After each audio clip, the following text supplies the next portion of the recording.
Welcome back to Money for Breakfast. I'm Lexus Glick. The markets are closed today after a really hot day on Wall Street. We're going to look at the positions at some of the financials, which had one of their greatest rallies in history yesterday. We're going to start this half hour with America's Outrage. The protest group Code Pink was at it again yesterday, expressing their anger over the government's bailout of Wall Street for the second time this week. Their target this time? Well, the National Economic Council Director, Mr. Lawrence Summers, who they demanded their tax dollars back from and demanded his resignation. And in Brussels, Belgium, yesterday, 3 managers at a Fiat dealership were held hostage by employees and later let go over potential job cuts at the dealership. They're just the latest examples of social unrest in these tough economic times. And with me more on some of this is Michael Patrick Leahy. He's the author of The Conservative Tea Party Revolution, and Fox News' Geraldo Rivera, host of Geraldo at Large. Good morning, gentlemen. Great to see you guys. Hi, Alexis. Geraldo, why Good morning, outrage? Alexis. Well, the outrage is because people are worried. You know, they've seen their wealth be halved if they're typical. You know, I'm pretty typical over the last year and a half, and you worry about the future, particularly if you're not a young person.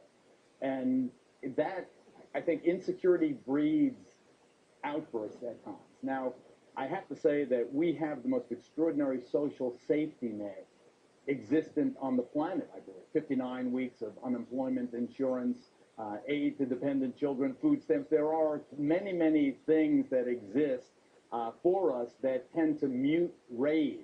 But nevertheless, there is a tremendous sense, or certainly have been up until this huge stock market rally, of disquiet and fear of social dislocation. Yeah, no, you raise a great point because we've been watching what's been happening overseas in a lot of countries in Europe. I mean, we're showing some images right now of a fight outside an auto dealership here in Detroit.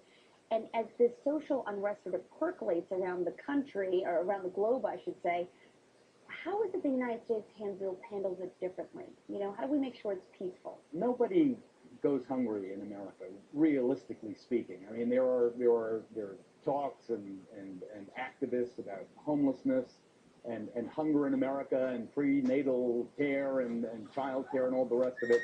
But when you compare, there is a vast network of resources available. We have to be honest. We've done a pretty good job of taking the sharp edges off even abject poverty. We have a responsibility, a social responsibility, and in places like New York City, for example, where you have a tremendous concentration of poor people, there is a special social contract where public services really are provided to the least able to take care of themselves. I think that in some cases the entitlements blunt personal ambition and responsibility, but nevertheless, they also, in many, many ways, I think, alleviate any kind of impassioned reaction, violent reaction. You know, Michael, let me turn to you because you're one of the people who are responsible for helping coordinate this movement for these tea parties that are going to be taking place across the country in just a couple of days. What are the tea parties, and what is it that you're hoping to achieve? Good question, Alexis. We are going to have over 600 cities with tea parties on April 15th. You can find out about it at taxdayteaparty.com. We are expressing our outrage at government irresponsibility. It's a protest against tax, spend, borrow policies of both the Obama administration and the liberal Democrats in Congress. We're going to do 2 things. One, we're going to encourage everyone who attends the Tax Day Tea Parties to form groups within congressional districts to go after fiscally irresponsible Democrats and Republicans. And we're going to go after Prop 1A here in California. So Michael, so this is, people need to understand then that you want to clarify that this is a bipartisan call here to make sure that this government doesn't continue to spend record amounts of money, because you would like to see this government do what? Well, cut taxes and cut spending and repeal the pork. It's pretty simple. Not so simple. Oh, I looked at Geraldo. We both looked at each other. Not so simple. It's never been simple on Capitol Hill. So what does this show? Is this just peaceful demonstrations? Is this a way for people to let their voices be heard? I was a real activist in the late 60s, and proudly so. and it was built around the civil rights movement, the end of the civil rights movement there, and the anti-war, the anti-Vietnamese war. And I loved seeing my generation rise up. And in many ways, I feel that this is a generation rising up here, and I applaud their activism. I love seeing people get off the couch and becoming involved in helping government or the institutions that serve us to truly serve us. But I must say, and I don't mean to insult our other guest here, that I believe, generally speaking, these are Republicans who have chosen in this very dramatic way to express their displeasure about the Democrats. There is a nod, a wink and a nod toward bipartisanship, but here in New York, for instance, the Tea Party is based in Staten Island, the one of the 5 counties of New York, one of the 5 boroughs, where you have a substantial Republican conservative population. That is what this is, essentially. This is an anti-Obama, anti-democratic Congress. I don't think there's anything wrong with that. I just think that they should have truth in advertising. Michael? Geraldo, you couldn't be more poorly informed. This is, in fact, Wouldn't be the first time. I know, you're right. This is a coalition.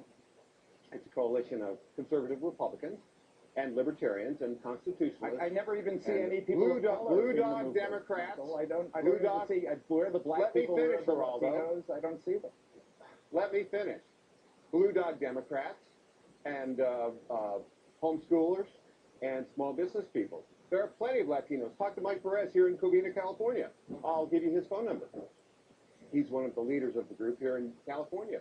So you're just dead wrong. Well, but Michael, where Geraldo, though, is very much on the mark is a lot of the policies and shifts that you're talking about happen to be pretty conservative economic, theories as to what could rectify the economy. Would you not agree? Well, they're fiscally responsible. They're just plain common sense. Perhaps in New York City and Washington, D.C., you don't see it that way. But out in the country, Geraldo, let me finish, Geraldo. Out in the country, people use common sense and say we shouldn't spend money we don't have. Now, Geraldo, I'd like to invite you personally to come to the Van Nuys, California Tea Party at 7 p.m. on April 15th. I'll be speaking. Come and report on it. I don't like tea. Well, this is not about tea. Margarita man. Come on down. See the facts.